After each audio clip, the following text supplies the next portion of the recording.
Some companies already giving employees up to 100 AI agents to help them work. But as Candy Liu explains in this episode, that's not just about productivity. It's about a complete shift in mindset. Each staff, they will have 100 AI agents to helping them to do their work. And that leads to one of the biggest ideas in this conversation. If people are working with AI agents like assistants, then everyone needs to think differently about their role. So as a manager right now, we are not just manage human resources, we also manage digital resources. Because of each AI also spend resources.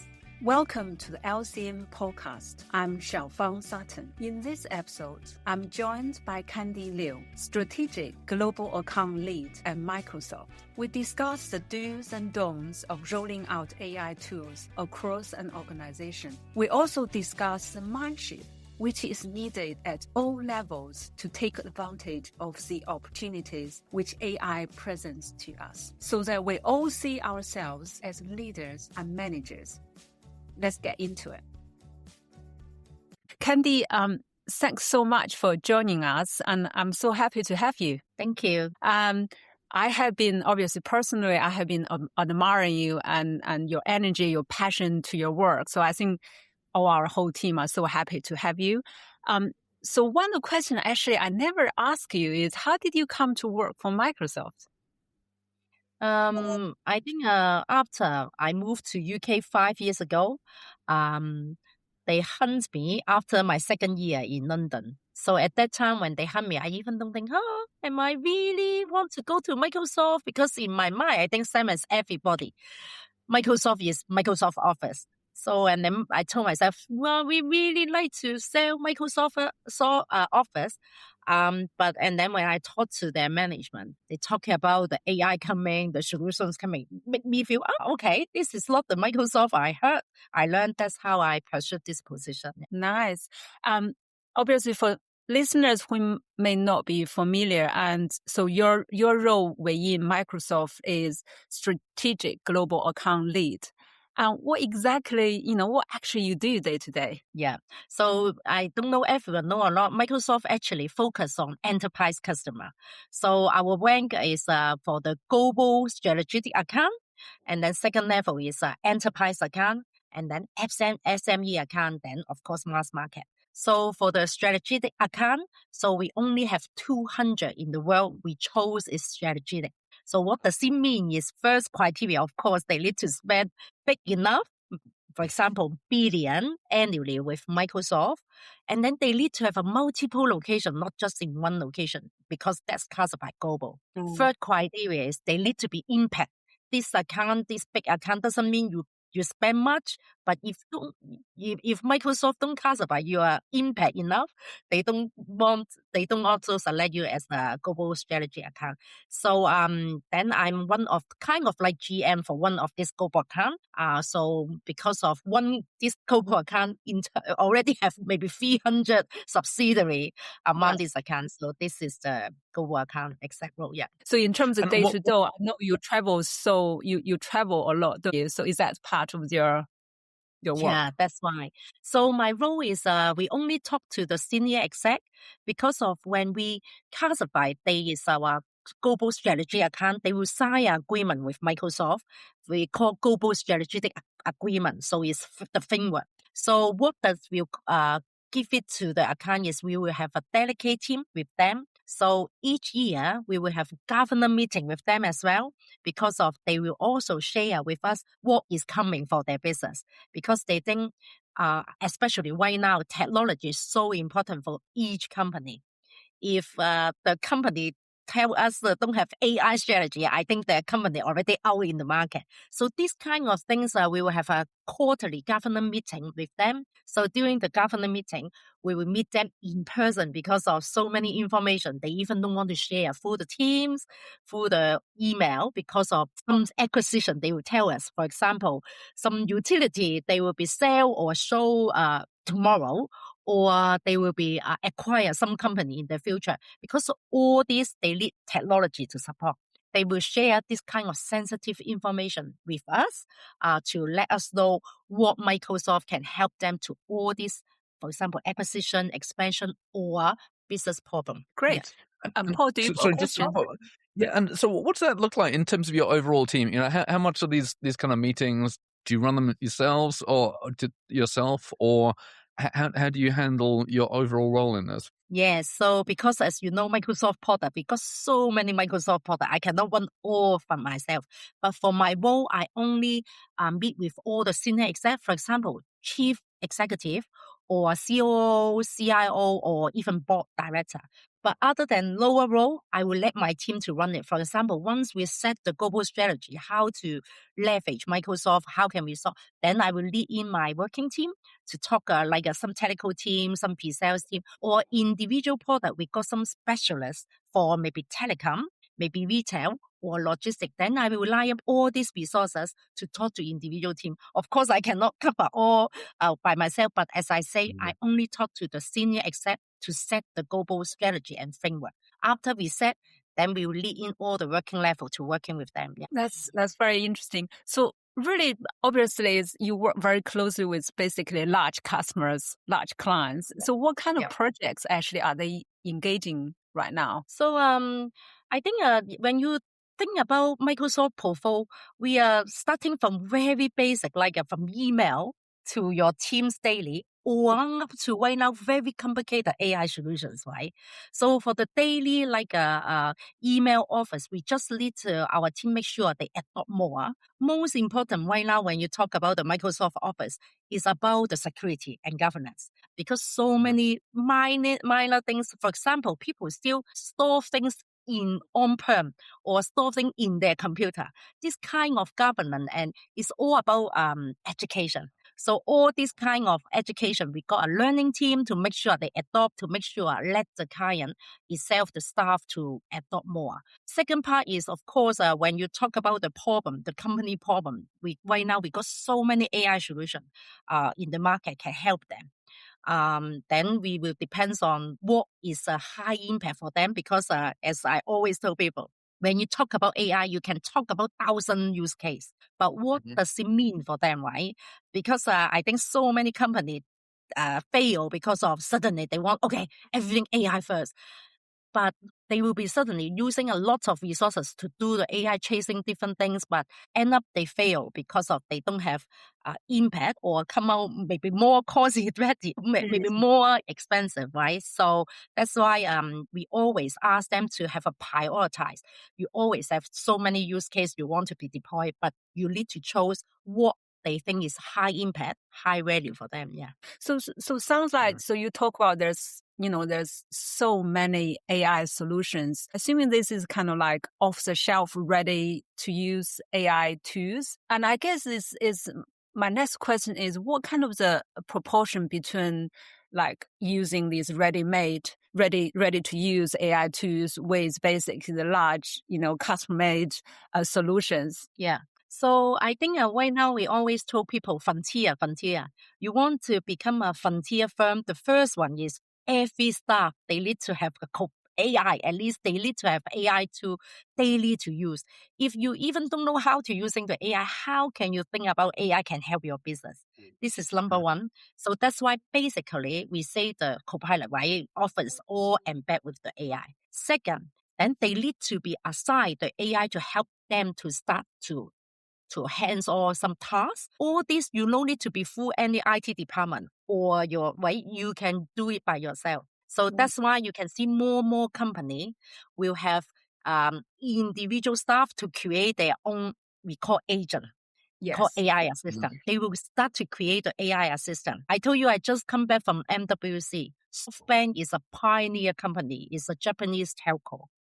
Each staff, they will have 100 AI agents to helping them to do their work. So you think about if the company, all the staff doing so many AI assistants to helping them, they will improve a lot their productivity. And also, actually, they will more happy to do the work, because all the tedious work you let the AI to do. So for me, Sam, every day I got so many emails, especially I travel a lot. But right now, AI helped me to sort out so many things in the first tier to find the best option of the meeting, find the venue, or already pre-summarize all the email I should reply, or set priority which email I should look at.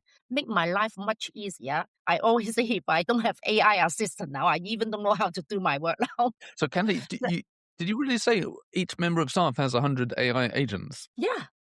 And those AI agents were individually created for each member of staff, or there's something that they develop themselves? Individual Right. staff. Okay. So, for example, when you say AI agent, you don't need to be very complicated. AI agent can be your email summarize, right? Your assistant to book the things, your assistant to booking the meeting, or the HR agent. For example, if you just want to say, okay, I need to, what is my expenses claim form? I ask the HR agent help me to fill the expenses, right? All this kind of little agent to help your staff, because at the end of the day, each people have their different tasks every day. So really depends on the role base, right? HR tasks will be totally different from accountant.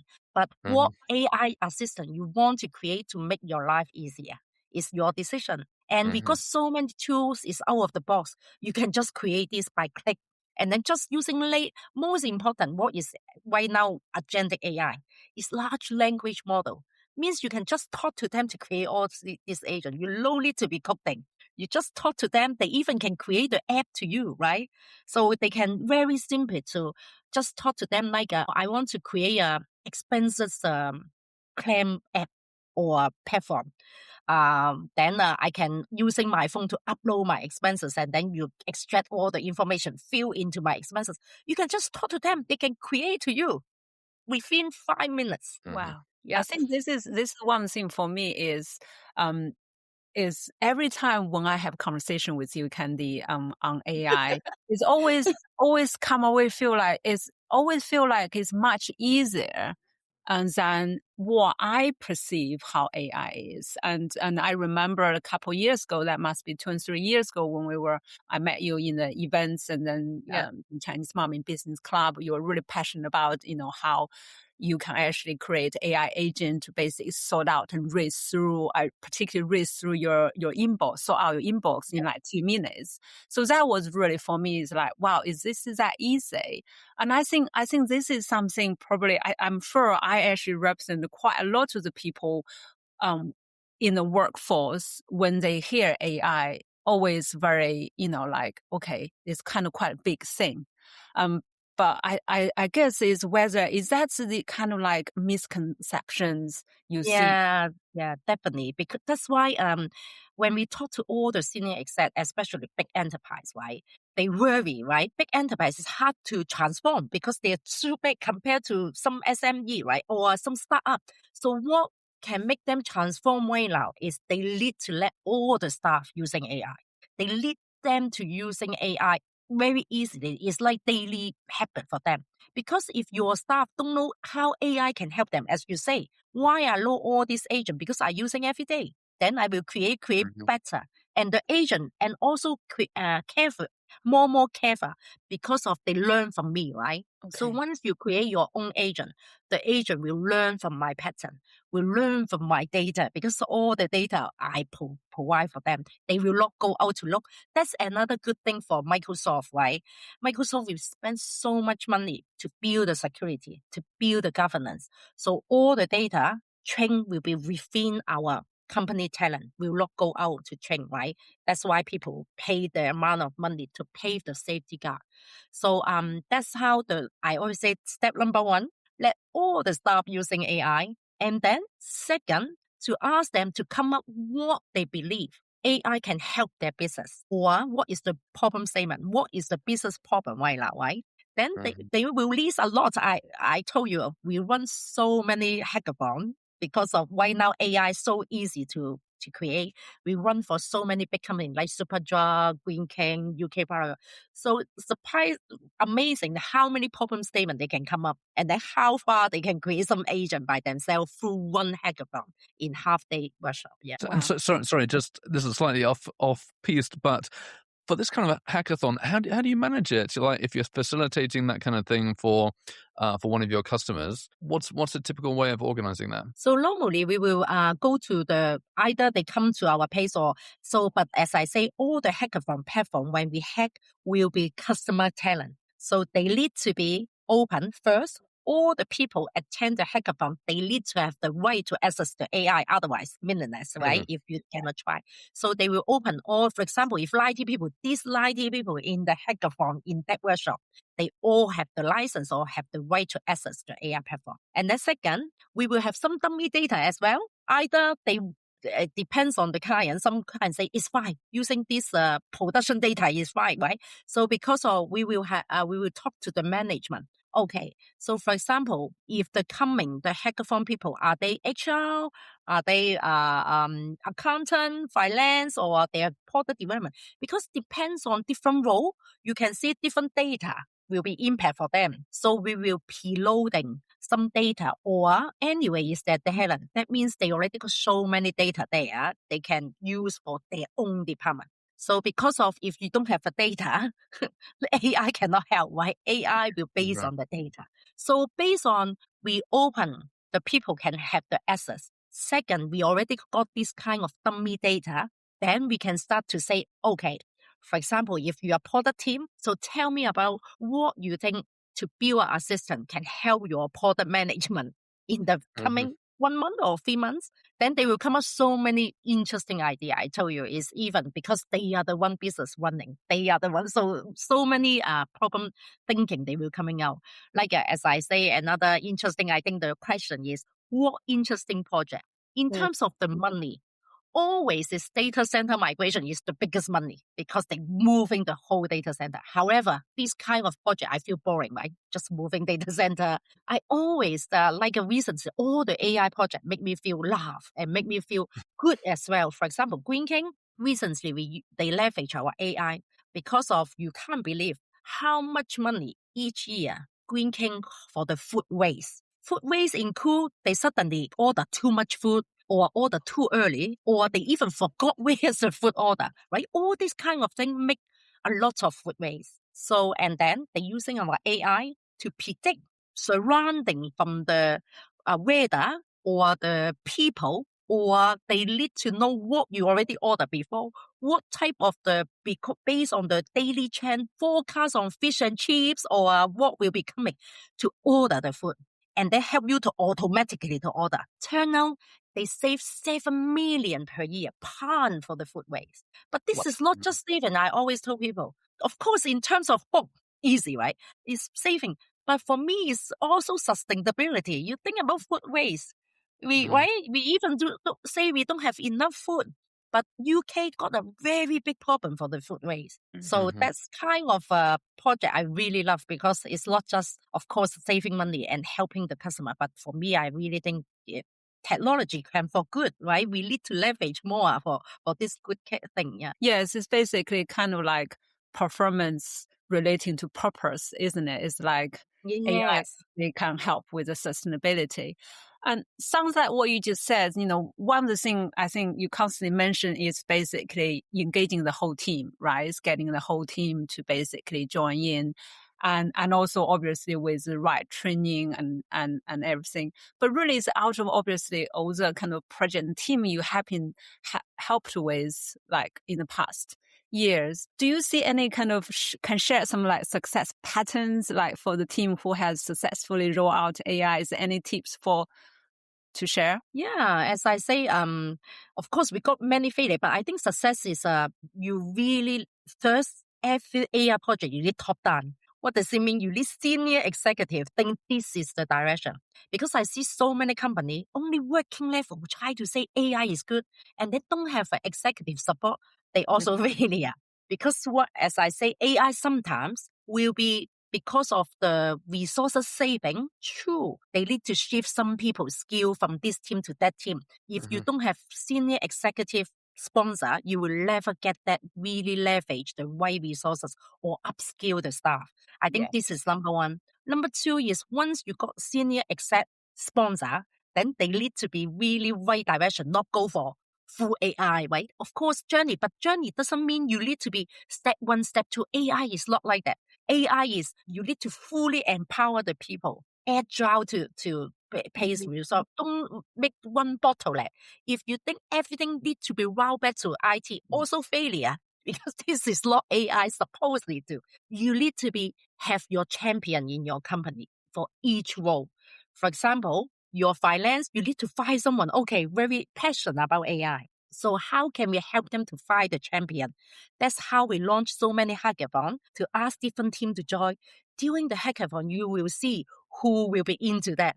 You will see who want more. That's how I helping them to find the champion from each team. Doesn't mean they need to be work very long in the company or just new to the company. Doesn't matter what age or doesn't matter what experience they have. It's about the passion about the AI because of they know well. So that's the third point we really see make the big impact for the company because of when you're driving the whole company, especially big company, you need the whole train go forward, not just one or two cars to move. Yeah.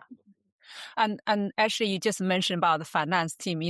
That really is the community close to our heart, which is international tax and transfer pricing community, and often actually the teams tax and transfer pricing team with the large organization. Often they're actually really small team, but they often deal with quite complexity projects. And also I think as a lot of other teams within the large organization is limited resources.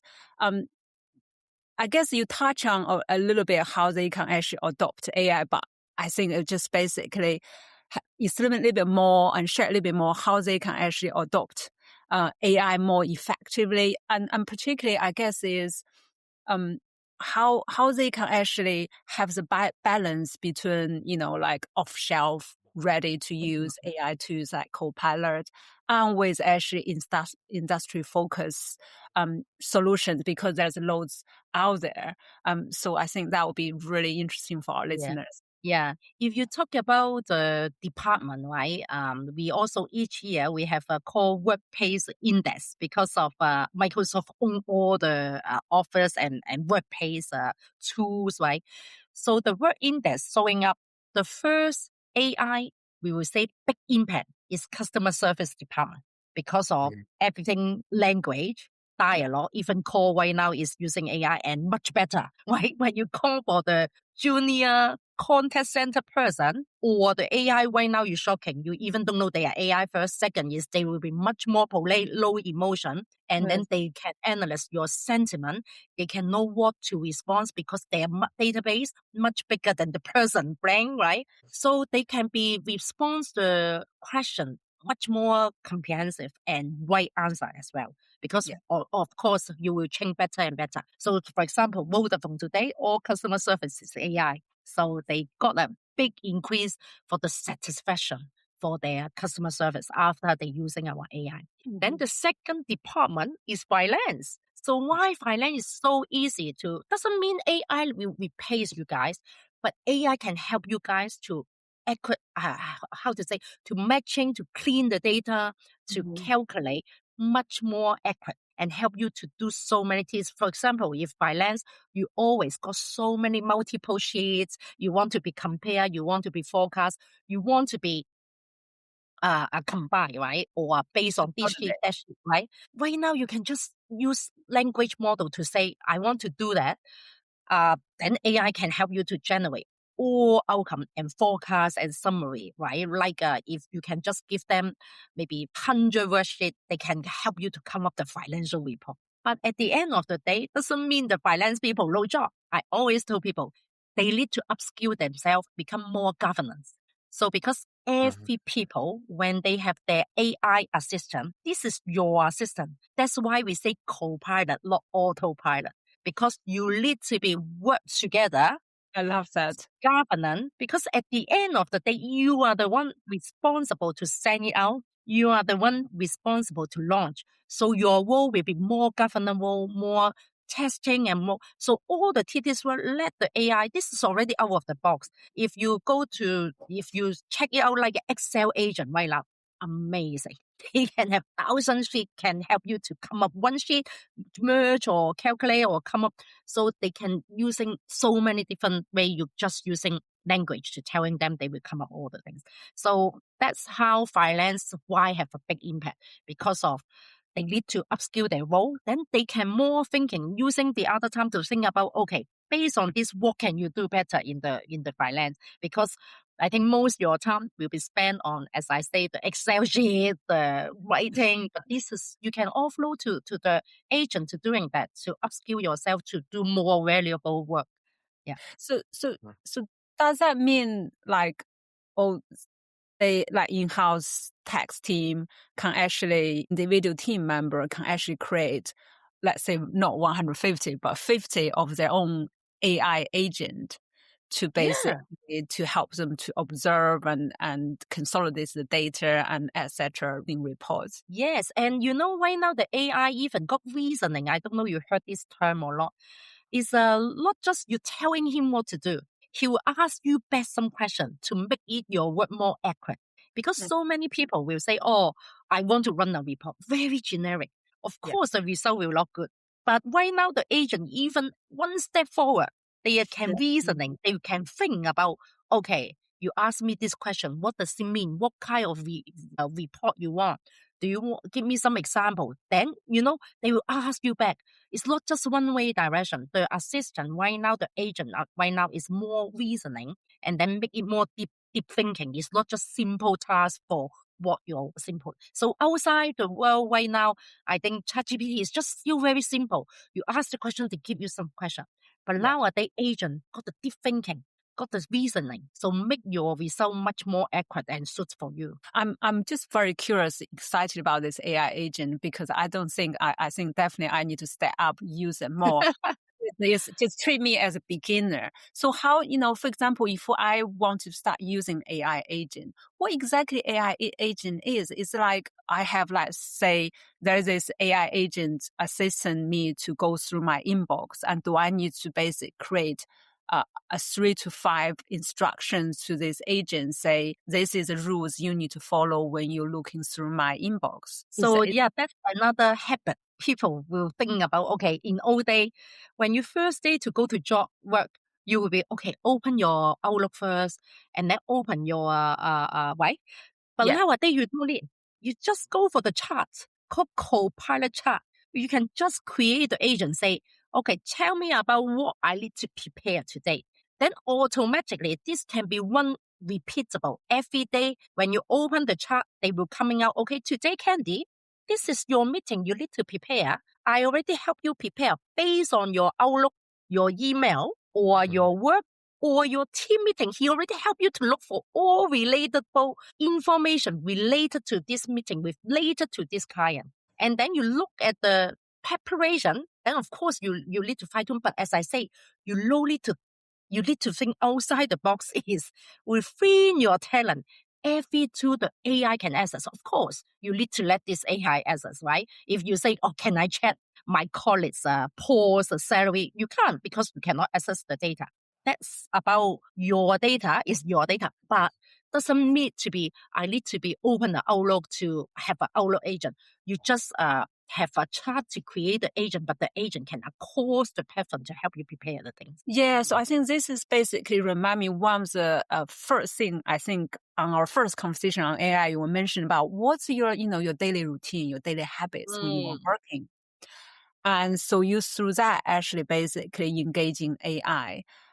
So that's actually really now makes sense to me. Yeah. So this is also a little bit change your habit as well. That's why I always told all the CEO, you're right. Sometimes this is, you think about how many years their habit is open the Outlook, open the Canada, right? This is their first habit to do. But right now, I just say, you think about you just open the AI chart to telling them what I need to do today or what I'm missing yesterday. You change the habit, you suddenly actually gain a lot of things, right? You think about why you need to open the Outlook, because you want to see any outstanding email you didn't report, right? Why you open the calendar? You want to see what is the meeting coming. Then why don't you just ask the AI, right? This a little bit thing you check. Actually, you leverage the AI to helping you to open all these 1 click, 1 minute, right? We always say 1 click is around 6 seconds you save. You think how many seconds you can save if you Yeah, all this absolutely. happen? Yeah. And I think I it's just guess it's basically, sorry. sorry. I guess it's just a matter of trust, isn't it? Because like it sounds a scary thing to give up control of your inbox and your calendar, but it's no different to like working with a traditional secretary in the old days. You know, you need to take Yes. that step of trust, and you know, Yes. in the past, you would learn from other people who managed their effectiveness in the same Yeah. You way. think about And I guess even, we yeah.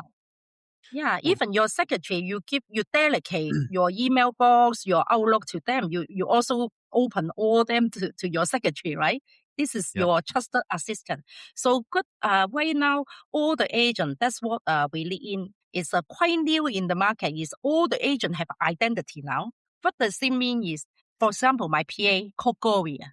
So, but he's a AI agent. So they got the identity. Each quarter, we will reveal to them. So as a manager right now, we are not just manage human resources. We also manage digital resources. Because of each AI also spend resources. They spend the computer resources, they spend the storage. If this agent, if this AI doesn't work what I want, you should kill them. You should just, right? So that's why when you review your resources, not just human now, you should review your digital resources as well.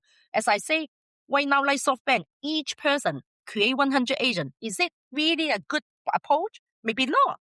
Maybe every time if you add up the governance process for them, it's very good for the business. It's not just because you want to create agent. You keep to continue to create users agent, right? Mhm. It's really, I think it's just basically one thing is actually force us to delegate. I think that's, it's just, like with Candy, when we were saying, every morning you open your computer, you open your Outlook, you check your calendar. It's just so unconscious we're doing it.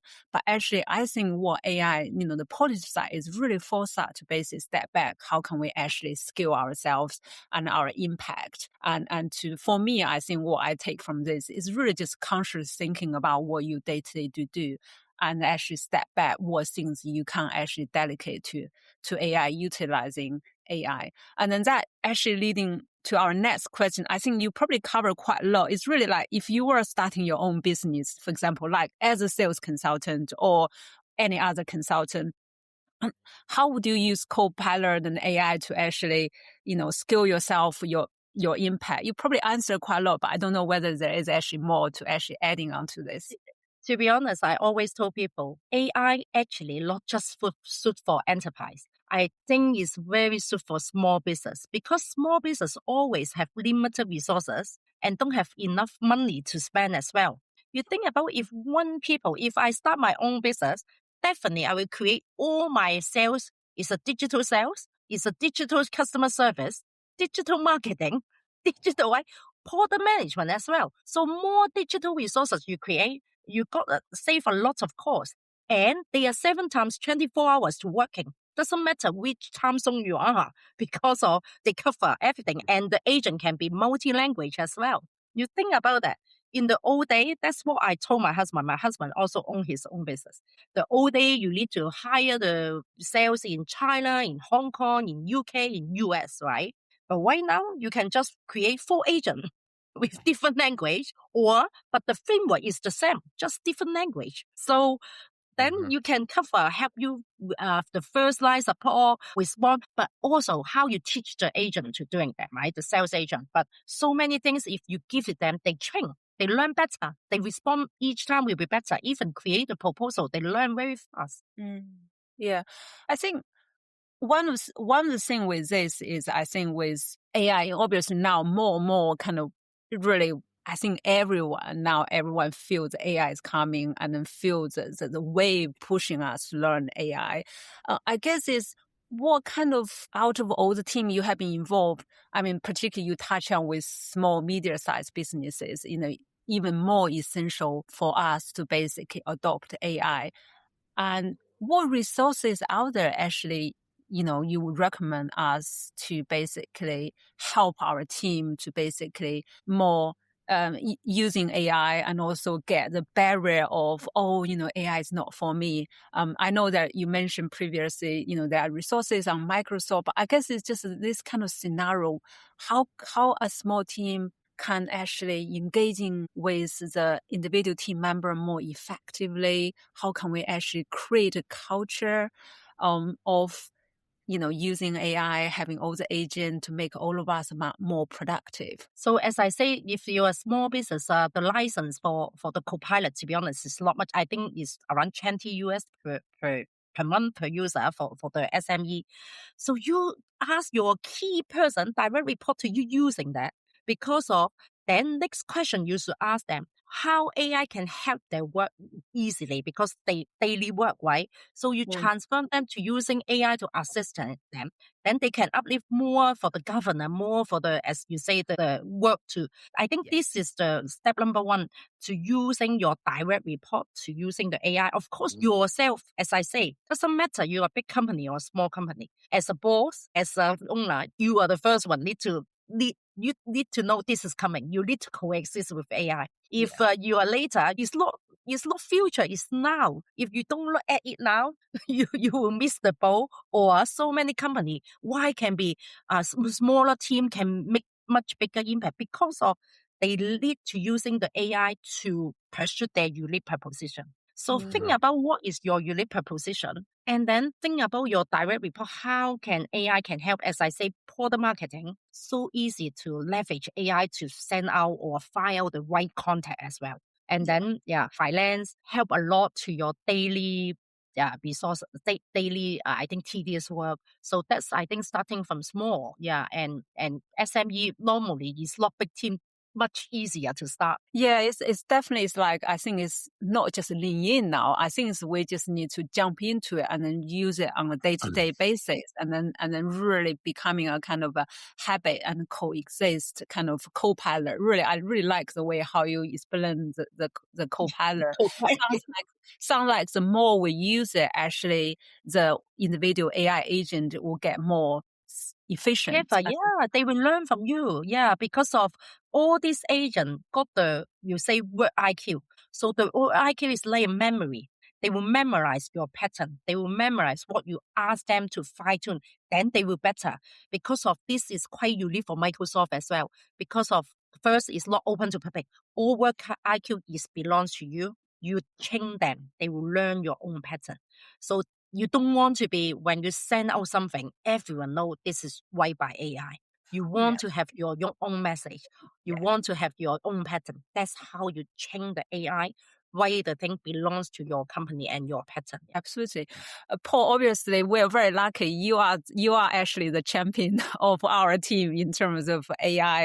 And I know you were just starting on kind of create your own AI agent. And I don't know whether you want to share a little bit your experience on that. I mean, you are definitely very passionate about that. Yeah, I mean, I'd be too embarrassed to talk about it in front of Candy because it's so early days. So a while ago, but before AI really hit, so we embraced document automation, and we were using kind of low code tools to create our own workflows and tools which work really, really well for us. And now I think we're at the stage where we're using AI regularly, but it's mainly to help in sort of drafting individual emails and projects and documents like that, and not so much from a sort of systematic organizational perspective, and certainly not in terms of like managing my whole day or diary or that kind of thing.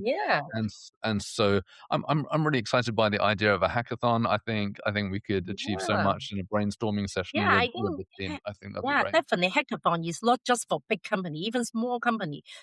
Easier for you guys to starting from there. And as I always told people, AI agent also disrupt the whole CRM world right now.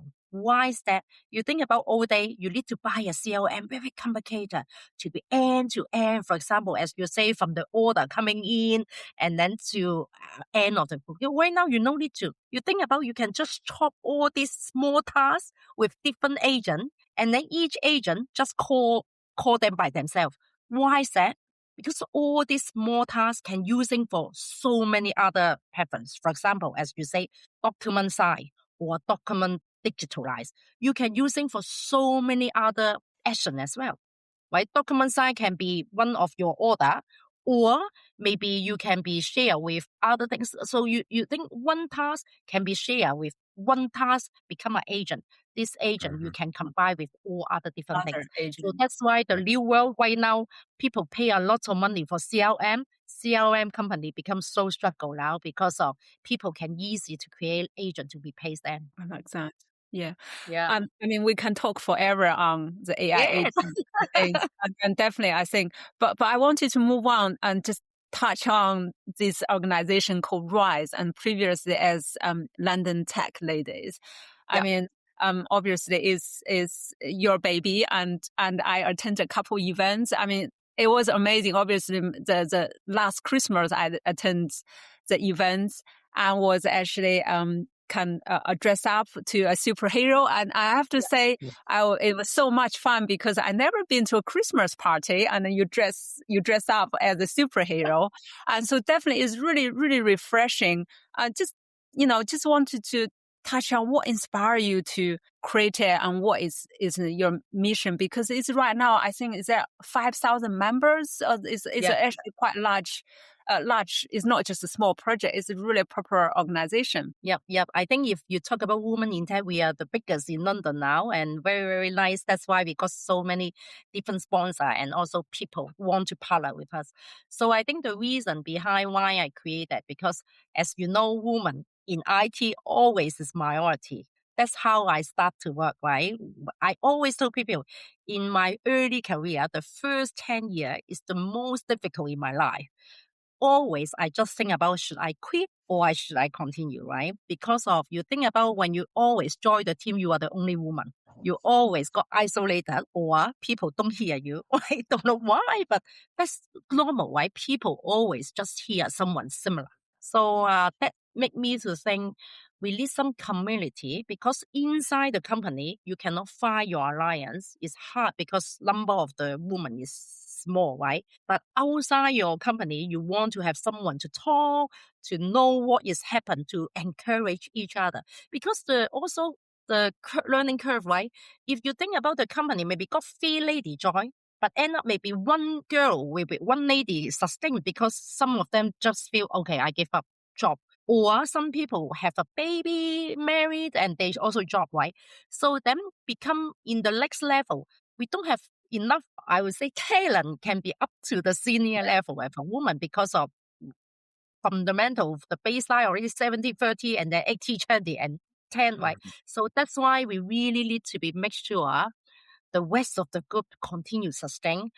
I think I'm very lucky. I success. At least I in certain position, I feel people more treasure on women in that layer. So that's why I really think I want to create this community to help out more people, even they are in tech or attending, they want to come to tech, to come to this community to check it out. Yeah. No, I really love how the presentation you always do before the events, how the rise, the logo, the career is basically you fall, you pivot, and then you rise. It's never is like a straight line.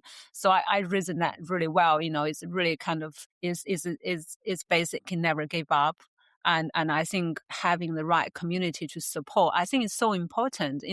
This is obviously something I personally very passionate about, which is women in tech, particularly in the international tech community. That's really the community we serve. I think it's a very similar kind of to the situation you were actually mentioned. Often is very small number to rise to the C-suite level. And I think is not because the skill set we lack. I think often is confidence, and often is, I think that's basically confidence, and also the kind of the wider community, not just basically within the company, within that organization. It's often really hard to get that kind of support. I think all we need is basically the community to support and also to share the resources. Just like one of the things you do is mentoring, and I thought that was really, really good, is to basically giving back from the senior level to say, actually, where you are now is okay. You can't keep. That's the pivot. We are very glad. We just starting this mentorship only 6 months ago. Like my mentor, my mentee. So I think 6 months ago, I'm very impressed on the first day he come to this meeting is 2 hours before the meeting. And I'm thinking, are you look at the wrong Canada? It's 2 hours before the meeting. Lucky I'm in office. Otherwise, he say, because I haven't come out for a long time. I always work from home because I work for tech. So I never go out. I worry I cannot come here. So he spent a whole day just for this meeting to come over, but 2 hours before because he got some, I think, panic for cannot come to the. This is the first time I met him, and she is my mentee. And I'm thinking, oh my God, I never heard about people work from home and then like disconnected, right? And then he come out, he really think can see real people. He really think, he originally think, is it this a scam? Really got free mentorship program with senior people. He think it's scam, but turn out it's good. So anyway, fast forward. So he got a layoff by the company. Recently, I helped her to reshape the language introduction. She just got a job. So this is one of the input I think for. But of course, we are not job hunting. But I really think just a tiny little thing for us is just 1 hour per month to support them. But can make them a big impact. Yeah, absolutely. I mean, again, I think with this we can talk forever, but we got the limited time. Really, before we wrap up, I wonder whether can you give us a little bit glimpse of what's next for Copilot? Is there any exciting new features you can share with? In the future, agent will work with agent.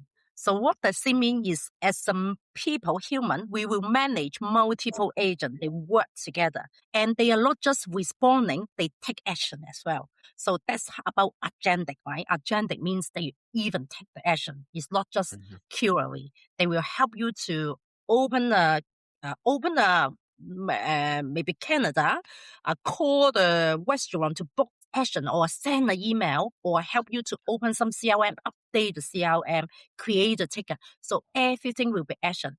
But not just one agent. You create a little tiny agent, but they work together. So then everyone needs to be a manager role because that's what you need to equip your staff.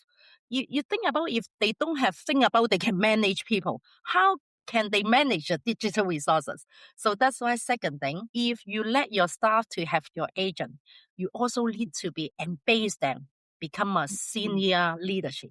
Actually, good for them to learn how to manage, but just the digital resources, not human resources. Yeah, that's really, I think that's basically kind of the whole through this podcast is really, I mean, kind of from your perspective, it's like we got to go into basically, it's kind of leader ourselves, isn't it? Our workplace.